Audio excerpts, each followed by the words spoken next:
Macam mana pencipta mi segera boleh terfikir nak cipta mi segera sehingga mi segera tersebut jadikan pencipta mi segera jutawan segera? Satu dunia makan mi segera. Tapi pernah tak korang terfikir macam mana ada manusia boleh terfikir nak cipta mi segera? Pada tahun 1958, makanan baru telah tercipta untuk membantu masyarakat kelaparan di Jepun. Ianya murah, sedap dan mudah. Itulah mi segera. Kalau kat Malaysia, setiap rumah mesti ada mi segera sebab senanglah malam-malam nak makan kan. Apatah lagi dengan budak-budak asrama. Lagilah berkait rapat dengan mi segera ni. Setiap hari 290 juta manusia akan makan mi segera. Punyalah power mi segera ni sampai mi segera ni pernah dimakan dekat angkasa lepas oleh angkasawan. Angkasawan pun kata enjoy makan mi segera. Jadi macam mana seorang lelaki Jepun yang berusia 48 tahun yang tak tahu menahu pun pasal mi ni tapi boleh wujudkan industri yang multi-billion dollar ni? Namanya adalah Momofuku Ando. Sebelum cipta mi segera, dia ni dah kerja macam-macam.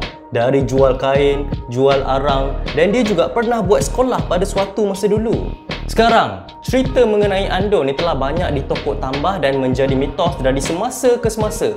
Punyalah power Ando ni, siap dia ada kisah dongeng dia sendiri untuk cerita kanak-kanak. Dan dia juga ada filem pendek anime tentang asal-usul Ando ni yang bernama Samurai Noodles. Okey, kalau kita nak tahu macam mana mi segera ni boleh tersebar luas, kita kena throwback pada tahun 1940 dekat Jepun. Selepas Perang Dunia Kedua, masyarakat Jepun mengalami kebuluran. Tanaman pun telah terjejas dalam beberapa dekad. Pada masa tu, ramai yang kelaparan dan beratur untuk dapatkan mi dekat gerai.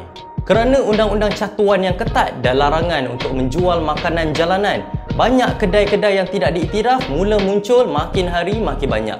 Dianggarkan pekerja kilang masa tu dapatkan sayuran-sayuran mereka daripada pasaran gelap. Masa tu, Jepun sangat bergantung kepada gandum yang disediakan oleh Amerika Syarikat semasa pendudukan di Jepun. Ramen dan gyoza, dua-dua dibuat dari tepung gandum dan dijadikan sebagai makanan untuk stamina sebab berkalori tinggi dan buatkan rasa kenyang. Tapi masa tu, gandum yang disediakan oleh Amerika ni cuma untuk buat roti. Ando masa tu sangat pelik sebab dia tak faham kenapa kerajaan tak nak guna lebihan gandum tu untuk buat mi. Sebab mi ni memang sinonim dengan masyarakat Jepun. Ando ni juga kata yang jika anda ubah diet anda, bermakna anda telah buang tradisi dan budaya anda.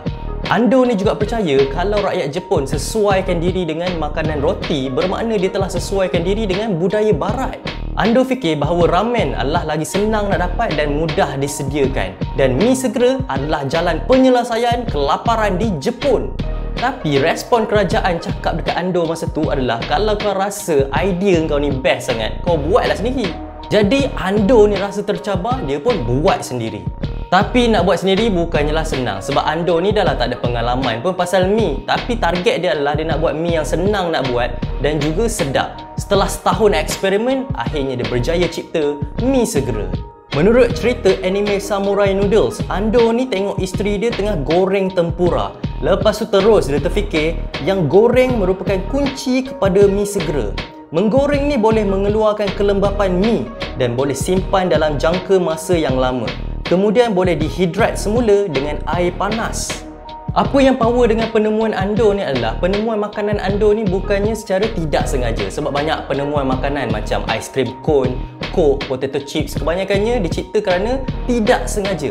Tapi mi segera Ando ni memang dia dah cipta, dia dah fikir awal-awal lagi dan perlu mengambil masa setahun untuk cari solusi. Pada 1958, Ando rilis Chicken Ramen dan tukar nama syarikat kepada nama Nissin dan dia buka booth jualan dekat Tokyo untuk bagi pelanggan rasa produk baru.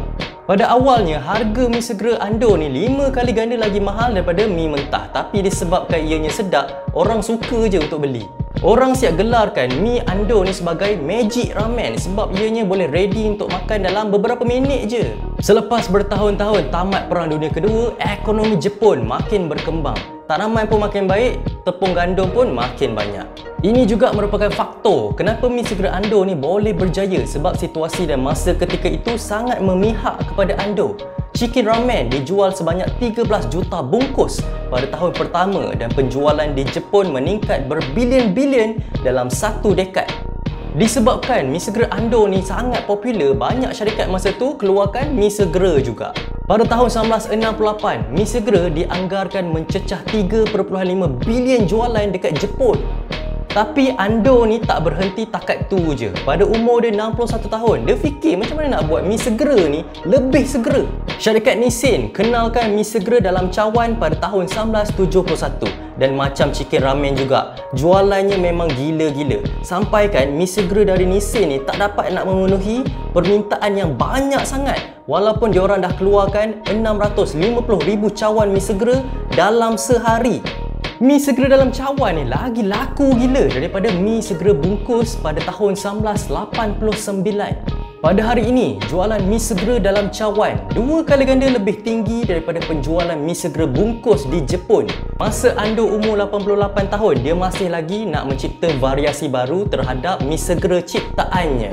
Pada hari ini je, dah beratus-ratus perisa mi segera diperkenalkan dekat Jepun pada setiap hari.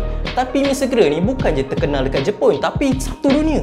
China kini merupakan pasaran terbesar dengan memakan lebih daripada 40 bilion hidangan mi segera setiap tahun. Tapi Korea Selatan kalahkan secara individu dengan memakan 75 hidangan setiap tahun. Dekat Amerika Syarikat, mi segera Top Ramen daripada syarikat Nissin diperkenalkan pada tahun 1972.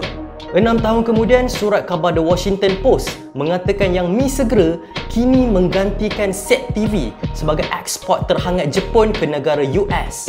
The New York Times pula tulis yang peningkatan selera Amerika Syarikat terhadap ramen tidak dapat dipertikaikan lagi. Ando akhirnya bersara masa umur dia 95 tahun dan syarikat yang ditubuhkan tu berpendapatan masa 2019 lebih 450 bilion yen bersamaan 43 bilion US dollar. Dan pada masa sekarang ni, syarikat dia tu diambil alih oleh anak lelaki dia. Di sebalik kejayaan Ando ni, Ando tak pernah lupa apa matlamat asal dia kenapa dia nak wujudkan mi segera, iaitu untuk menamatkan kelaparan. Pada tahun 1997, Ando memulakan Persatuan Mi Segera Dunia. Ia bertujuan untuk meningkatkan industri mi segera dan menyediakan bantuan makanan kecemasan. Sejak penubuhan, organisasi ini telah membantu menyumbang beratus ribu hidangan mi segera. Jadi, itulah kisah bagaimana pencipta mi segera boleh terfikir nak cipta mi segera. Kalau korang suka video yang macam ni, jangan lupa subscribe channel ni. Jangan lupa juga like, share dan komen. Berikan pendapat korang di ruangan bawah. Nama saya Ras Daniel. Terima kasih kerana menonton. Selamat tinggal. Jumpa lagi. Assalamualaikum. Ciao.